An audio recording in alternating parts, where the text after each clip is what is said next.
Ke bawah Duli Yang Maha Mulia Paduka Seri Baginda Sultan Haji Hassan Al-Bolkiah Muizzaddin Wad Daulah Ibni Almarhum Sultan Haji Omar Ali Saifuddin Saadul Khari Waddin, Sultan dan Yang di-Pertuan Negara Brunei Darussalam akan berangkat menghadiri sidang kemuncak Kerajaan Dunia 2022 The World Government Summit 2022 atas jemputan His Highness Sheikh Khalifa bin Zayed Al Nahyan, President of the United Arab Emirates and ruler of Abu Dhabi.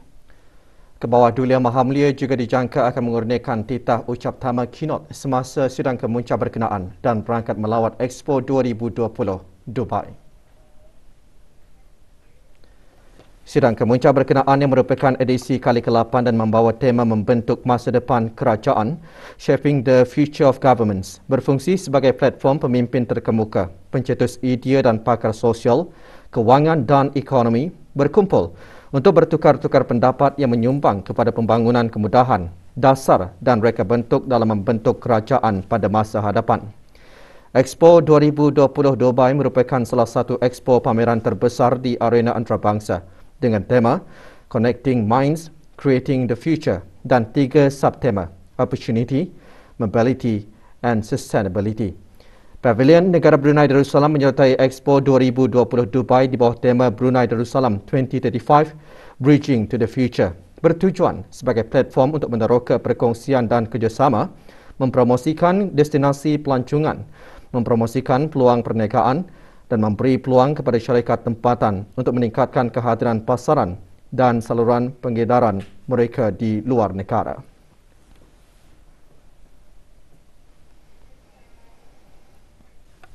Perkembangan terkini situasi jangkitan COVID-19 di negara Brunei Darussalam. 9 kes COVID-19 ditempatkan dalam kategori 4 manakala 1 kes berada dalam kategori 5. Yang berhormat Datuk Seri Setia Dr. Haji Awang Muhammad Isham bin Haji Jaafar, Menteri Kesihatan, memaklumkan perkara tersebut semasa sidang media situasi terkini jangkitan COVID-19. Sidang media berlangsung petang tadi di Dewan Al-Afiah Kementerian Kesihatan. Sebanyak 792 kes baru telah dilaporkan pada hari ini yang membawa kepada jumlah keseluruhan sebanyak 131,403 kes. Daripada jumlah kes baru ini, 695 adalah hasil ujian ART yang telah dimuat naikkan ke aplikasi BruHealth, manakala 97 adalah dari hasil 2,670 ujian makmal RT-PCR yang telah dilakukan dalam masa 24 jam yang lalu. Sementara itu, 1,560 kes telah disahkan sembuh yang membawa jumlah kes sembuh di negara Brunei Darussalam kepada 124,465 kes. Manakala jumlah kes aktif ialah sebanyak 6,736 kes. Pada masa ini, kadar pengisian katil di pusat-pusat pengasingan di seluruh negara atau bed occupancy rate ialah sebanyak 3.1%. Dalam pada itu, 122 kes aktif sedang menerima rawatan di pusat-pusat pengasingan dan hospital-hospital. Manakala seramai 6,614 kes positif kini sedang menjalani pengasingan diri di rumah. Semasa sidang media, Menteri Kesihatan juga memaklumkan mengenai pencapaian program vaksinasi kebangsaan sehingga 26 Mac 2022. Pencapaian program vaksinasi kebangsaan bagi mereka yang menerima 3 dos ialah sebanyak 60.8% dari keseluruhan penduduk di negara ini. Bagi sekatan pergerakan yang dijalankan dari jam 12 malam hingga 4 pagi tadi, sebanyak 4 pelanggaran arahan telah dikeluarkan denda kompaun di seluruh negara di mana 2 daripadanya adalah pelanggaran arahan untuk berada di rumah. Sementara itu, Kementerian Kesihatan ingin memaklumkan kepada orang ramai bahawa bermula 1 April 2022, mereka yang masuk ke negara Brunei Darussalam dan pernah dijangkiti COVID-19 serta mempunyai bukti jangkitan seperti sijil kesembuhan ataupun recovery certificate yang mana tempoh sah bukti jangkitan adalah tidak lebih dari 90 hari, maka mereka adalah dikecualikan dari diperlukan untuk menjalani ujian swab RT-PCR sebelum meninggalkan negara asal. Mereka ini hanya diperlukan untuk menjalani ujian ART semasa ketibaan di negara Brunei Darussalam, di mana kos pembayaran ART yang dijalankan semasa ketibaan tersebut ialah sebanyak RM20 seorang. Mereka juga adalah dikecualikan dari menjalani pengasingan diri mandatory semasa tiba ke negara ini. Dalam pada itu, sejumlah 3,000 pek ubat Paxlovid tiba di negara Brunei Darussalam dari London, United Kingdom. Penghantaran pertama daripada sejumlah 25,000 pek ubat Paxlovid itu diperoleh oleh Kementerian Kesihatan daripada syarikat Pfizer. Ubat Paxlovid berbentuk tablet merupakan sejenis ubat oral antiviral keluaran syarikat Pfizer Amerika Syarikat yang telah diberi kebenaran oleh US Food and Drug Authority dan pihak berkuasa kawalan ubat negara Brunei Darussalam.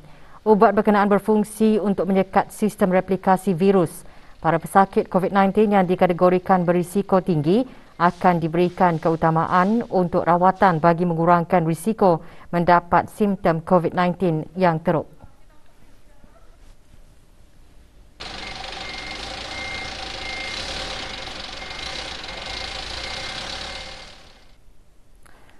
Malam munajat anjuran Kementerian Hal Ehwal Ugama diteruskan lagi semalam. Dianjurkan secara maya, acara disertai oleh warga Kementerian Kebudayaan Belia dan Sukan dan turut diungkayahkan di 69 buah masjid seluruh negara. Acara dimulakan dengan istighfar dan surah Al-Fatihah. Antara menyertai Yang Berhormat Pihin Orang Kaya Seri Kena Datuk Seri Setia Dr. Haji Awang Abu Bakar bin Haji Apong, Menteri Hal Ehwal Dalam Negeri, Yang Berhormat Pihin Udana Khatib Datuk Paduka Seri Setia Ustaz Haji Awang Badaruddin bin Pengarah Datuk Paduka Haji Awang Osman, Menteri Hal Ehwal Ugama, dan Yang Berhormat Datuk Seri Setia Haji Awang Abdul Mukti bin Haji Muhammad Daud, Menteri di Jabatan Perdana Menteri. Majlis juga diisi dengan tazkirah bertajuk La'allakum Tattaqun. Sejumlah 300 pokok telah ditanam sempena Hari Juru Kursa Dunia 2022. Aktiviti penanaman pokok berkenaan diadakan oleh Jabatan Ukur Kementerian Pembangunan pagi tadi di Taman Rekreasi Tanjung Batu, Muara. Antara yang menyertai Yang Berhormat Datuk Seri Setia Juruterus Awang Haji Suhaimi bin Haji Ghaffar, Menteri Pembangunan. Aktiviti dihasrat sebagai salah satu usaha untuk mendukung garis panduan protokol hijau di dalam dasar kebangsaan perubahan iklim negara Brunei Darussalam. Juga hadir ahli-ahli Majlis Mesyuarat Negara.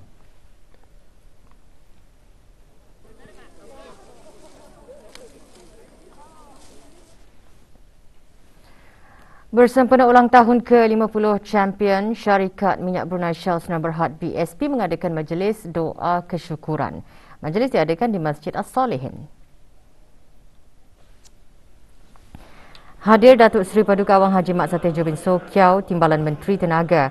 Juga hadir Datuk Seri Paduka Akiti Awang Haji Marzuki bin Haji Mohsin, Timbalan Menteri Pembangunan selaku Pengerusi Autoriti Kebangsaan Keselamatan, Kesihatan dan Persekitaran Shina. Majlis diselajurkan dengan penyerahan wakaf dalam bentuk buku Yasin kepada Masjid As-Salihin.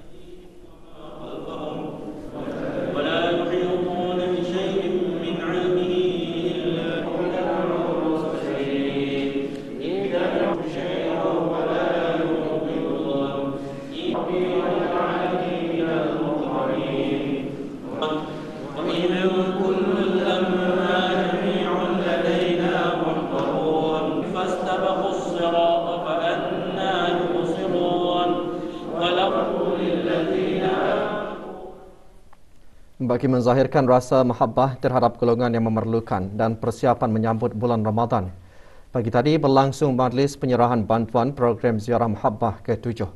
Majlis diadakan di Masjid Utama Muhammad Saleh, Pekan Bangar.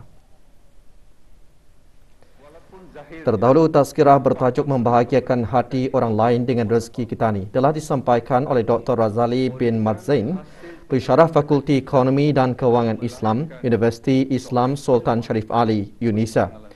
Majlis diteruskan dengan penyampaian bantuan kepada 15 buah keluarga yang diserahkan oleh Dr. Haji Nur Arfan bin Haji Zainal, Rektor UNISA. Program Ziarah Mahabbah Anjuran Fakulti Ekonomi dan Kewangan Islam, UNISA dengan kerjasama Bank Islam Brunei Darussalam dan Yayasan Sultan Haji Hassanal Bolkiah ini julung kalinya diadakan di daerah Tempurung. Juga hadir Pengiran Muhammad Amir Mubarak bin Pengiran Haji Hashim, pemangku pegawai daerah Tempurung.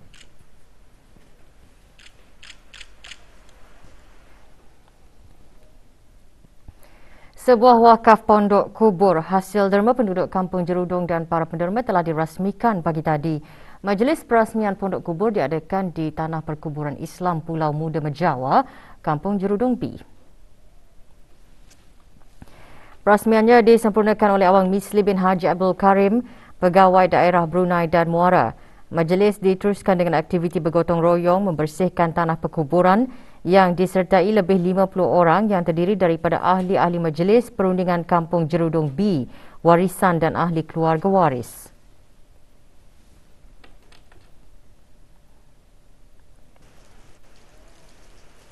Sementara itu, kempen gotong royong membersihkan tanah perkuburan orang Islam bagi belia dan belia waris masjid sempena kedatangan bulan Ramadan diteruskan pagi tadi. Kempen diadakan di Tanah Perkuburan Islam Anduki. Kempen dianjurkan oleh kumpulan belia Masjid Lorong 3 Selatan Seria.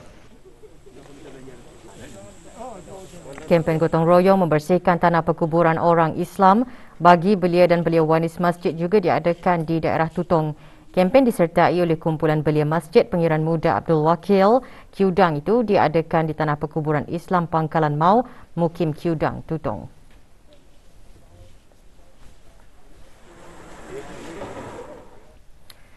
Dalam situasi COVID-19 ketika ini, sebilangan orang mungkin lebih memilih untuk teranah di rumah jika tidak keperluan untuk keluar rumah.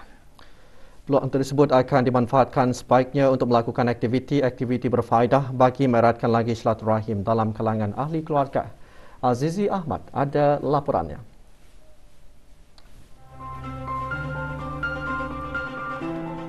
Di sebalik kelonggaran semasa fasa awal endemik ketika ini, yang membolehkan orang ramai untuk menjalani kehidupan seperti biasa dalam keadaan norma baharu. Namun sebilangan orang memilih untuk teranah di rumah. Masa yang terluang dimanfaatkan sebaiknya dengan melakukan aktiviti-aktiviti berfaedah bersama keluarga. Dia banyak macam-macam kan tadi buat tadi jual. Yang penting selamatan itulah tadi jaga kebersihan kita ni. Dia bagus pulang dua sama keluarga di rumah aja, mengingatkan lagi silaturahim tadi sama keluarga tu makin rapat pulang sama keluarga bang. Pemain sama anak-anak and then I keep them busy with their schoolwork. Banyaklah macam kami buat aktiviti sama anak melukis and then aktiviti bermain bola, pasing-pasing bola di rumah. Dan kami buat ada orang tani main cerah batis, main cerah tapuk. Tidak dinafikan pelbagai aktiviti bermanfaat boleh dilakukan bersama keluarga apabila anda memilih untuk teranah di rumah. Patuhi setiap SOP yang ditetapkan dan peka dengan arahan-arahan yang dikeluarkan. Laporan Azizi Ahmad untuk Berita RTB. Seramai 102 anak-anak yatim menerima sumbangan derma petang tadi. Sumbangan derma diadakan di kediaman pemangku Ketua Kampung Rancangan Perumahan Negara Kampung Pancur, Mentiri. Sumbangan disampaikan oleh Yang Berhormat Pengiran Haji Muhammad bin Pengiran Haji Osman alias Othman, Ahli Majlis Mesyuarat Negara. Majlis diselajurkan dengan majlis tahlil dan doa arwah. Sumbangan derma merupakan program tahunan Majlis Perundingan Kampung Pancur, Mentiri, sesi 2019 hingga 2023.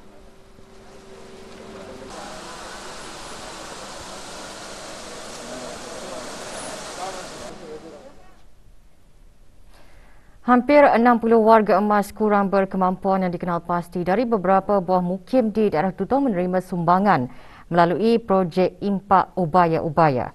Penyerahan sumbangan diadakan secara pandu lalu di pekarangan Masjid Pengiran Muda Abdul Wakil Kiudang, daerah Tutong dengan selebihnya diagihkan ke rumah-rumah penerima. Projek anjuran kumpulan belia Impak Pusat Belia Daerah Tutong dengan kerjasama Jabatan Belia dan Sukan Daerah Tutong ini bertujuan memupuk semangat keprihatinan khususnya dalam kalangan belia terhadap masyarakat yang memerlukan, terutamanya golongan warga emas. Awang Abdul Aziz bin Haji Hamdan, pengerusi kumpulan belia Impak Pusat Belia Daerah Tutong, semasa ditemui RTB menjelaskan projek bermatlamat meningkatkan kesedaran masyarakat dalam penjagaan kesihatan dan pengambilan makanan sihat. Projek ubay-ubay ini mendapat sambutan daripada orang ramai, di mana target kami telah pun mengumpul beberapa jenis seperti buah-buahan, minuman jus dan juga beberapa makanan yang berkhasiat lah, seperti vitamin C, dan juga ada beberapa alat pencuci macam contoh penggunaan untuk ART kit, pembasmi kuman dan sebagainya.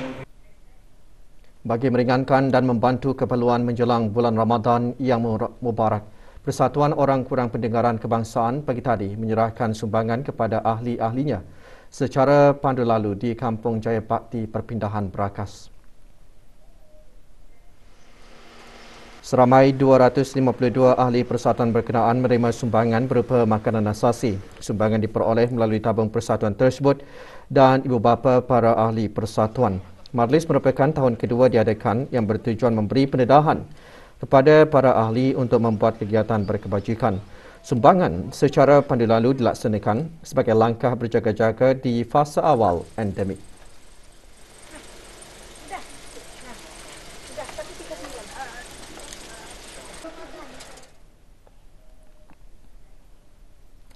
Majlis Perniagaan Wanita WBC pagi tadi menganjurkan program amal kebajikan khas untuk anak-anak yatim dan ibu-ibu tunggal WBC. Program diadakan di Bilik Media Stadium Negara Hassanal Bolkiah Berakas. Penyampaian derma disempurnakan oleh ahli-ahli WBC berkenaan 60 anak yatim dan ibu-ibu tunggal yang tinggal di Kampung Jerudong, Kampung Mengkubau dan daerah Belait yang terpilih menerima sumbangan berupa wang tunai dan beg makanan.